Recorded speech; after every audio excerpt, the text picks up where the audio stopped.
नमस्कार मु प्रवीण आपण मानक पई नेकी आसीजी आज सकाळर केतोटी गुरुत्वपूर्ण खबर सेथिपाई भिडियोटी को शेष पर्यंत देखा मोर अनुरोध चलतु आज सकाळर खबर उपरे नजर पकईबा। आज प्रथम खबर होची राज्य रे आरंभ हो मुख्यमंत्री बस सेवा। ओडिशा सरकार मुख्यमंत्री बस सेवा आरंभ करिवे जहाँ राज्य रे समस्त रूट रे चलाचल करिवो। परिवहन मंत्री विभूति भूषण जेना राज्यर विधानसभा को सूचना दैछन्ती। से कहिसन्ती जे पूर्व बीजेडी सरकार निर्वाचन को प्रभावित करिया पई एलएसीसीएमआई बस सेवा प्रचलन करितला। तथापि वर्तमान सरकार निश्चिंत करिवे जे मुख्यमंत्री बस सेवा राज्य रे समस्त रूट रे चलिवो। वर्षा पाई 13 जिला को येलो वार्निंग। राज्य रे गत किछि दिन धरि काला बैशाखी प्रभाव रे वर्षा होइछि। सोमवार गोपालपुर ठारे सर्वाधिक 30.8 मिलीमीटर वर्षा होइथिबा बेली कोरापुट रे 29 एवं रायगड़ा रे 28.2 मिलीमीटर रेकर्ड कराइछि।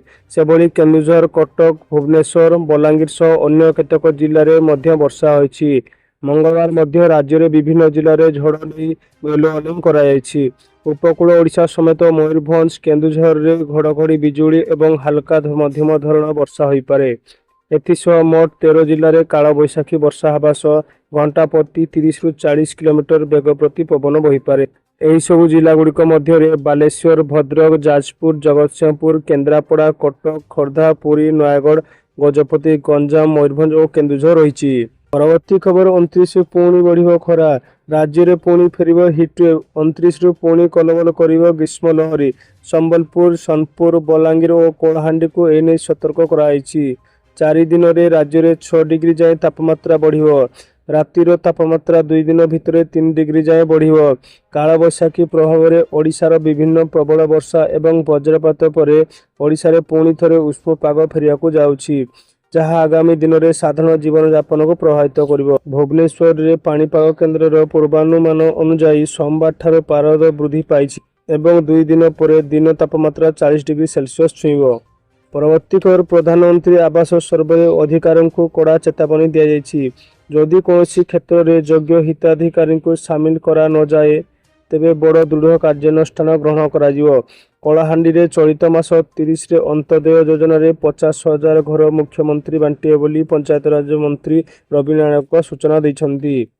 मंत्री कहिसन्ती वर्तमान सुधा राज्य रे 24,22,771 जन पीएम आवास योजना रे पंजीकरण होई साइलणी। केतक स्थान रे पात्र अंतर हेउथवा अभियोग आसीथिला ताकू विभाग गुरुत्व दैछि। परवर्ती खबर बिहार रे नीतीश सरकार पिलामानंक सुरक्षा पाई एक बड़ निष्पत्ति नैछन्ती। एही निष्पत्ति अनुसार एबे पिलामानंकु ऑटो एवं ई रिक्शा रे स्कूल जिबाकू निषेध कराइछि। बिहार में बढ़ुवा सड़क दुर्घटना को ध्यान रखी बिहार पुलिस मुख्यालय ट्रैफिक प्रभाव द्वारा यह निर्देश जारी करिसेंती।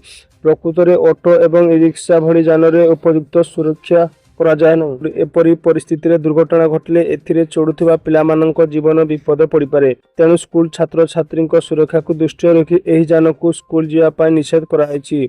प्राप्त सूचना अनुसार ए नियम एप्रिल 1, 2025 रु कार्यकारी हेबो। परवर्ती खबर महिलांको पाई खुशी खबर। प्रति मासरे सरकार देबे 2500 टंका। मुख्यमंत्री रेखा गुप्ता दिल्ली विधानसभा रे तांको सरकारक प्रथम बजेट उपस्थापना करछन्ती।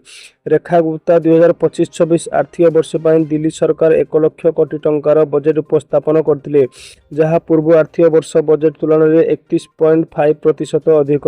महिला समृद्धि योजना पाई बजेट रे 5,100 कोटी टंका व्यवस्था कराइछि। यह अधीन रे योजनार परिसरभुक्त दिल्ली रो प्रत्येक महिला को प्रति मासरे 2500 टंका मिलिबो। परवर्ती खबर छात्र छात्री को आत्महत्या रोकबा को गठित होला सुप्रीम टास्क फोर्स। देश में वृद्धि पाइबारे लागिछि छात्र छात्री आत्महत्या।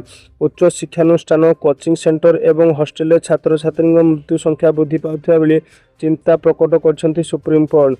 तेबे शिक्षानुष्ठान रे छात्र छात्री सुरक्षा पाई सुनिश्चित करने सहित छात्र छात्री मृत्यु रोकने सुप्रीम कोर्ट एक जातीय टास्क फोर्स गठन करछन्ती। कृषि समस्या सहित जुझी होता कृषकों तुलन में समस्या उद्वेगजनक बोली कहते सर्वोच्च अदालत। सुप्रीम कोर्ट रो अवसरप्राप्त विचारपति एस रवींद्र भट्ट यह नेतृत्व नेबे। परवर्ती खबर नीलाम हेब 4,000 अधिक रक्तचंदन गछ। ସୂଚନା ଦେଲେ ଜଙ୍ଗଲ ପରିବେଶ ମନ୍ତ୍ରୀ। ଆସନ୍ତା ଏପ୍ରିଲ 9 ତାରିଖରେ ଚତୁର୍ଥ ପର୍ଯ୍ୟାୟରେ ଚନ୍ଦନ ମଞ୍ଜ କାଠ ବିଶ୍ୱସ୍ତରୀୟ ଇ ନିଲାମ ଓ ଇ ଟେଣ୍ଡର ମାଧ୍ୟମରେ ବିକ୍ରି ହେବ। ଏ ନେଇ ଗୃହରେ ସୂଚନା ଦେଇଛନ୍ତି ଜଙ୍ଗଲ ଓ ପରିବେଶ ମନ୍ତ୍ରୀ ଗଣେଶ ରାମ ଖୁଣ୍ଟିଆ। ପରବର୍ତ୍ତୀ ଖବର, ଶୀତ ଋତୁରେ ଓଡ଼ିଶା ଆସିଛନ୍ତି ବିଦେଶୀ ପକ୍ଷୀ। ସୂଚନା ଦେଲେ ପରିବେଶ ଓ ଜଳବାୟୁ ପରିବର୍ତ୍ତନ ମନ୍ତ୍ରୀ। 2024-25 ବର୍ଷ ଶୀତ ଋତୁରେ ଓଡ଼ିଶାକୁ ଆସିଛନ୍ତି ବିଦେଶୀ ପକ୍ଷୀ।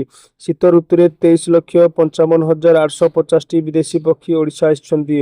52ଟି ବିଦେଶୀ ପକ୍ଷୀ ଜଳାଶୟକୁ ଆସିଥିବା ବେଳେ ଚିଲିକା ଡିଭିଜନକୁ ଆସିଛନ୍ତି ସର୍ବାଧିକ 11,62,228ଟି ପକ୍ଷୀ।